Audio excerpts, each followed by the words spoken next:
Hey guys, and welcome back to Nerd Crave. So today, I have a question for you. I want to know your opinion as the community around me. Do I need a modern console? Let me explain.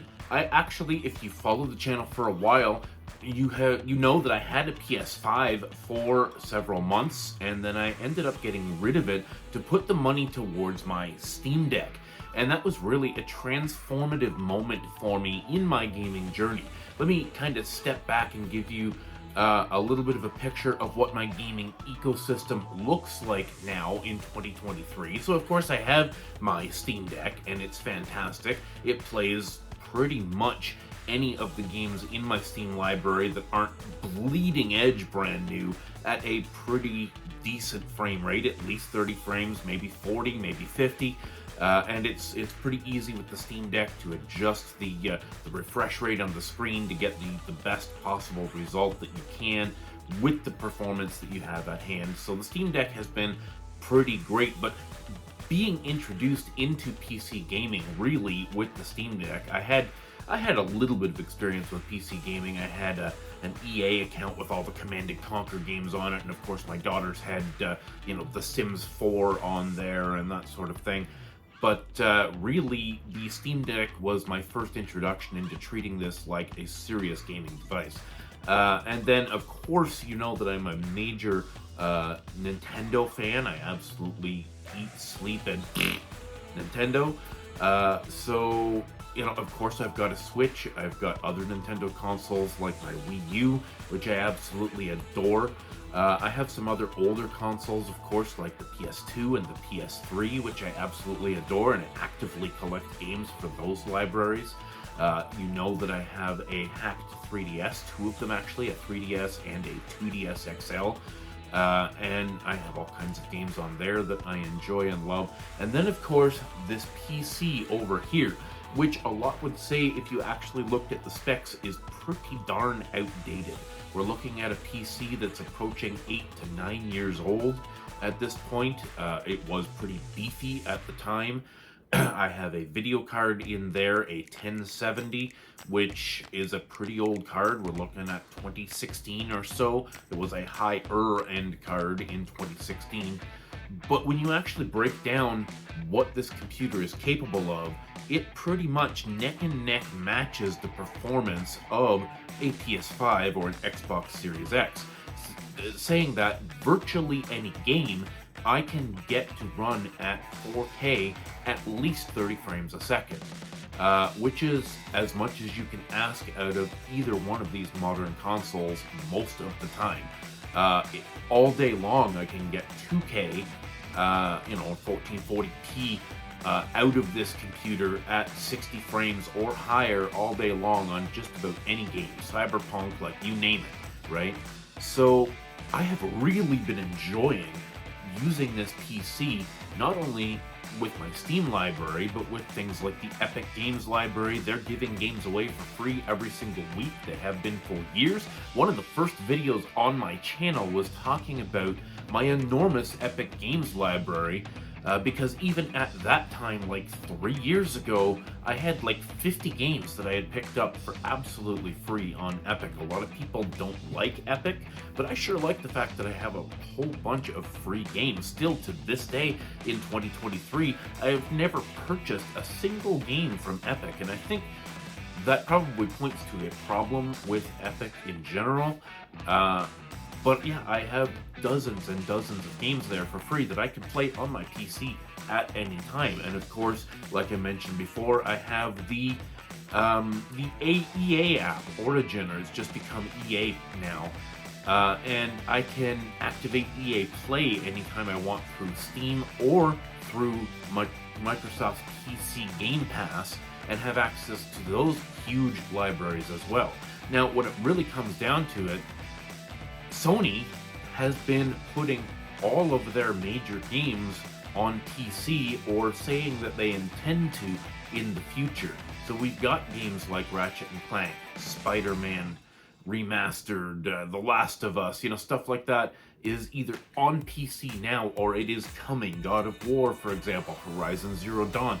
All of these big first-party IPs from Sony are either on Steam now or they're on their way.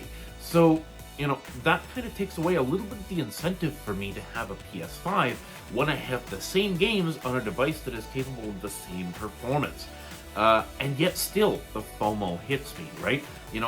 I just think I want to be able to talk about this stuff on my channel. I want to be able to, chum up with the other guys that have the PS5 or whatever, right?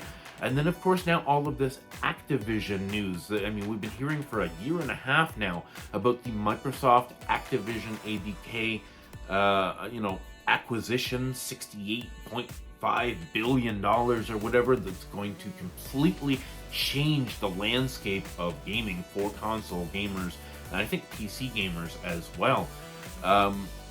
Is it going to put Sony out of business or something? No, absolutely not. Sony is going to be just fine. It looks like Microsoft is going to continue to put Call of Duty on Sony platforms, and it's already on Steam, so I'm already good. There may be some streamline issues where maybe some of these Blizzard games become available through something like Game Pass instead of having to go to separate launchers to play Blizzard games versus Activision games and that sort of thing. I think that could actually be good for gamers in a lot of ways, having Microsoft bring those into their ecosystem.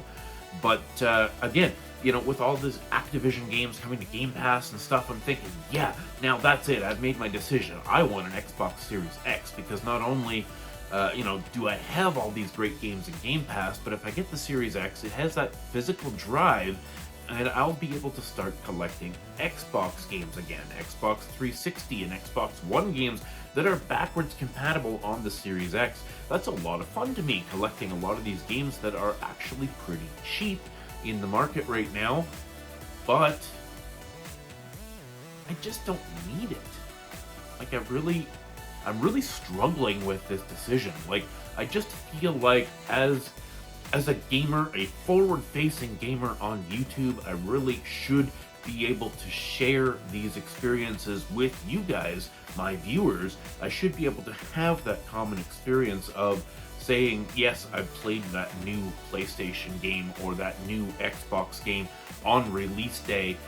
And, well, I can sort of do that with PC. PC Game Pass, for example, will give me access to Forza Motorsport when it comes out. I am sure I'll be able to play that on PC, and I'll get a pretty good result out of it.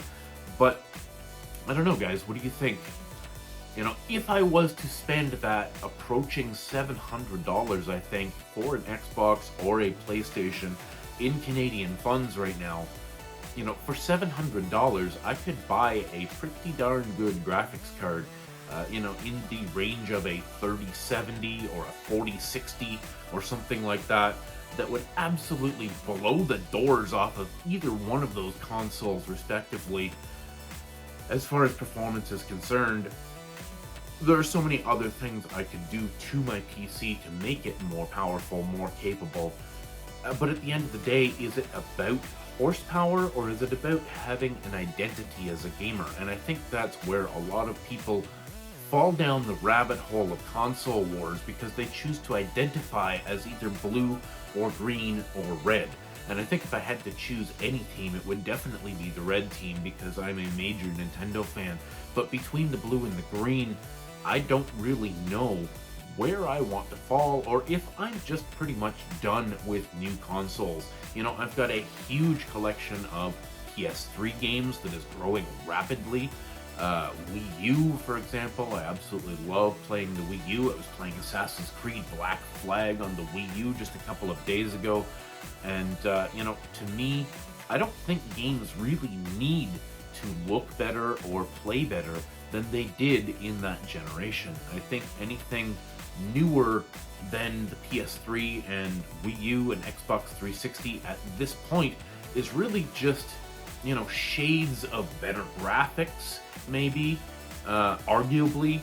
But again, I actually prefer the look of the older graphics when they were intentionally, a little bit cartoony, a little bit artistic, rather than going for beads of sweat and pores on the skin of, my main character. I kind of want things to be a little more stylized. I would rather play a game that looks like, say, World of Warcraft than play a game that looks super, super realistic.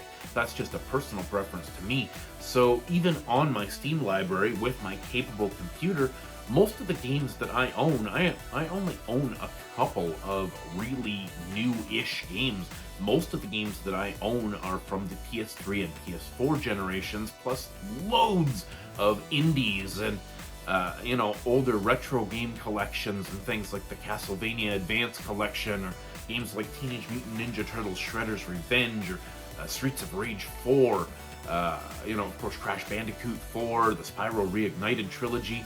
Yeah, that's the stuff that I'm attracted to. So, do I really need a current gen big boy console? I don't know, guys. This is the question, and I would love to have your feedback down in those comments as to what you think. Does everybody just need to be part of the herd, or is it,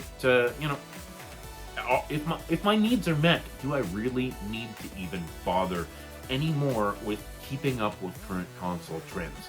Thanks so much for watching. Thanks for subscribing. Stay classy.